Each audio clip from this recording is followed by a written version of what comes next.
warahmatullahi wabarakatuh. Baiklah, saya di sini akan menjelaskan mengenai pengaruh teknologi terhadap peningkatan global warming.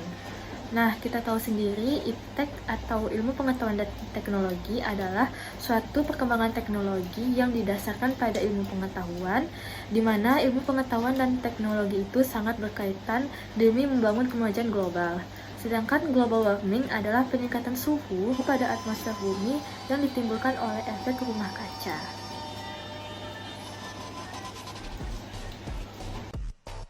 Nah, teman-teman, seperti yang telah dijelaskan di awal video, saya di sini akan menjawab beberapa pertanyaan.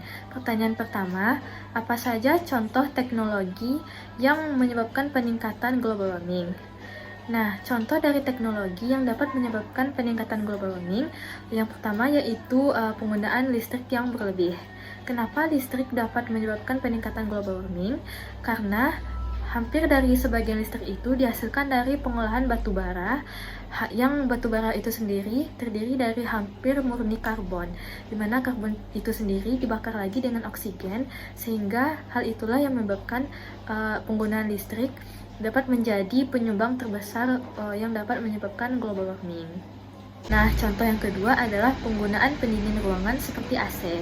Penggunaan AC secara berlebihan dapat menyebabkan lapisan ozon di atmosfer menjadi menipis. Nah, pertanyaan kedua adalah apa dampak yang ditimbulkan dari penggunaan teknologi yang menyebabkan peningkatan global warming? Jawabannya adalah karena kenaikan suhu udara tinggi dapat memberikan dampak, salah satunya yaitu terjadinya kebakaran hutan. Kebakaran hutan itu sendiri dapat menyebabkan adanya polusi udara sehingga muncullah wabah penyakit, dan dampak yang lainnya yaitu terjadinya krisis air bersih. Pertanyaan ketiga yaitu bagaimana peran kita untuk mengatasi peningkatan global warming. Kalau dari saya sendiri, saya mulai menggalakkan perilaku hemat energi seperti mematikan lampu jika tidak ada keperluan di siang harinya. Dan peran masyarakat lainnya yaitu bersama-sama menggunakan energi terbarukan sebagai sumber pasokan energi dan melakukan reboisasi. Kesimpulannya adalah perkembangan iptek sangat terlihat memberikan dampak bagi kemajuan negara Indonesia. Hal ini didorong dengan terbukanya segala akses untuk mendapatkan ilmu pengetahuan dan teknologi bagi masyarakat Indonesia.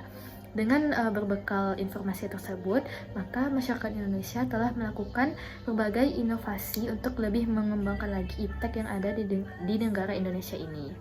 Nah, jadi teman-teman, melihat kenyataan bahwa di Indonesia telah terjadi global warming, kita harus mencari solusi untuk mengantisipasinya. Sekian penjabaran dan penjelasan dari saya. Wassalamualaikum warahmatullahi wabarakatuh. Aku bisa, kamu bisa, bersama kita bisa.